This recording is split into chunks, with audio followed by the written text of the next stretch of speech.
Today we're going to break down something huge, Ray Dalio's incredible 500-year study of how great powers rise and fall. The main idea here is that the future is going to look radically different from our past. But, and this is the key, it's going to look a whole lot like patterns we've seen again and again throughout history. Let's dig in. And that quote from Dalio is really the perfect starting point. He realized that if you want to understand what's coming, you can't just rely on your own experiences. You have to look back further. And for him, this whole journey of discovery really kicked off with one massive, unexpected shock decades ago. So, picture this. It's August 15th, 1971. President Nixon gets on TV and tells the entire world that the U.S. is breaking its promise. From now on, your dollars are no longer backed by gold. Now, if you're a young Ray Dalio on the trading floor, you're probably thinking, oh no, the country's going bankrupt. He was bracing for a total market crash. But the very next day, the exact opposite happened. And that's the big question, isn't it? It just didn't make any sense. Why on earth would investors rush to buy stocks when the entire foundation of the nation's currency just got pulled out from under them? It was this very question that set Dalio on a decades-long quest to understand the much bigger forces at play. So, to really get why the market reacted that way, we need to understand what was actually going on in 1971. This wasn't just some random political move. It was a massive shock to the system that revealed a kind of hidden rule about how money really works. So here was the deal. The U.S. had basically written way more paper dollar checks than it had gold in its vault to cash them. And other countries, they were getting pretty nervous. They started showing up, asking to trade in their dollars for actual gold, and America's gold supply was just draining away fast. Nixon basically had to slam the door shut before the vault was completely empty.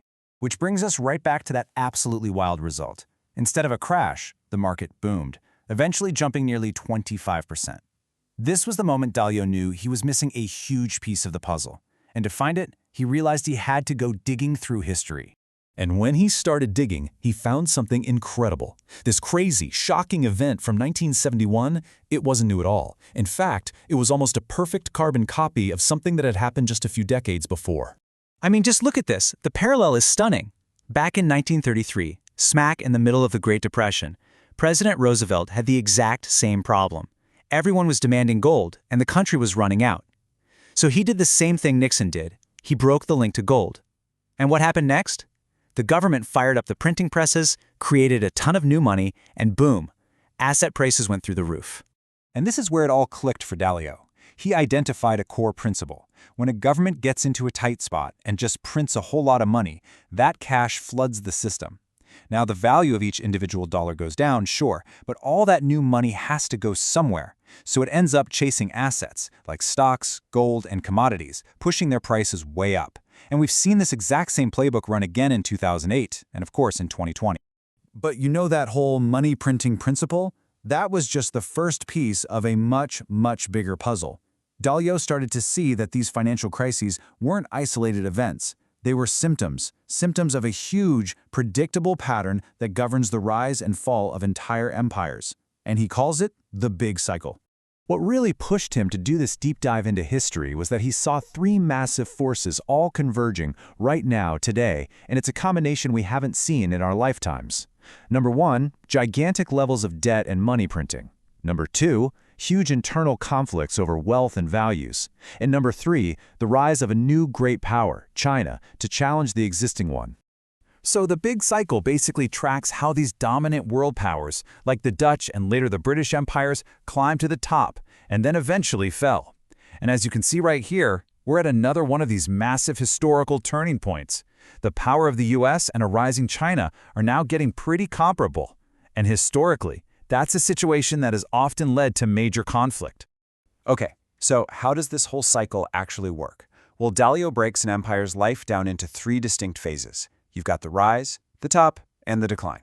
Let's start at the beginning. It all kicks off with phase one, the rise. This usually happens right after a big conflict, like a war, establishes a new number one power and a new world order. Once there's a clear winner, you tend to get a long period of peace and prosperity, mainly because nobody really wants to pick a fight with the new top dog. Now, this rise phase isn't just dumb luck. It's built on some really solid foundations. Think about the Dutch Golden Age. They had great education and a really strong work ethic, which led to incredible innovation. I mean, they were creating about a quarter of all major inventions back then.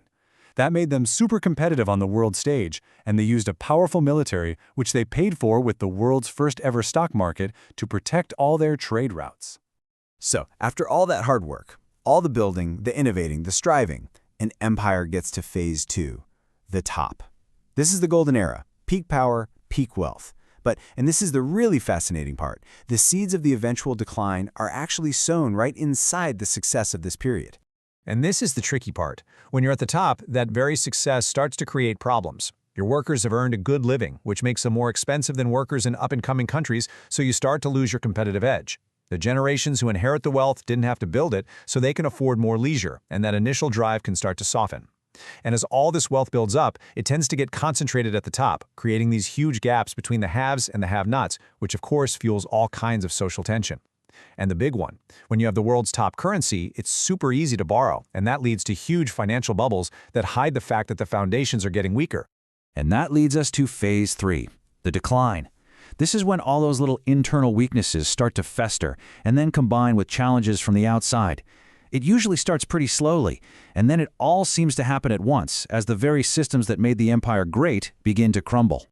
So the decline phase is really like a cascade, where one thing goes wrong and just triggers the next. The financial bubble finally pops. Debts are way too big to ever be paid back, so the only tool left is to print a ton of money. That crushes the value of the currency and wipes out people's savings. As the economy shrinks, the fight over what's left gets ugly, leading to intense internal conflict and political extremism. The wealthy, seeing the writing on the wall, might start moving their money and themselves out of the country, which hollows out the tax base. And all this internal weakness, well, it's like blood in the water for rising rivals who see a chance to challenge the old power. The final domino to fall is faith in the empire's currency, as the rest of the world just stops trusting it. And just like that, the cycle is complete. Okay, so after walking through 500 years of empires rising and falling, you gotta ask, right? Where are we in this cycle, and is there anything we can do about it? The good news is this model isn't meant to be a prophecy of doom. It's more like a map that shows us the road we're on and the dangers up ahead. In this quote from Dalio, I think it really gets to the heart of it. He argues that getting off the path of decline isn't about going out and beating some external enemy. It's an internal fight. The real question is whether a country can look in the mirror and make the tough choices needed to fix its own problems and get its core strengths back. So what's the fix? Well, according to Dalio, it's actually almost shockingly simple. He says it really just boils down to two fundamental things. First, as a country, you have to be productive and earn more than you spend. You need sound finances. And second, you have to treat each other well. You've got to close those huge divisive gaps in wealth and opportunity that tear a society apart from the inside. So in the end, what Dalio's work really gives us is a kind of dashboard, a set of vital signs, like our education levels, our debt, our competitiveness, that we can use to measure the health of a country. The cycle isn't destiny. An empire can stay at the top for a very long time if its leaders and its people are paying attention to that dashboard and doing the hard work to keep those numbers strong. So the final question isn't, are we doomed? The final question is, are we even looking at the dashboard?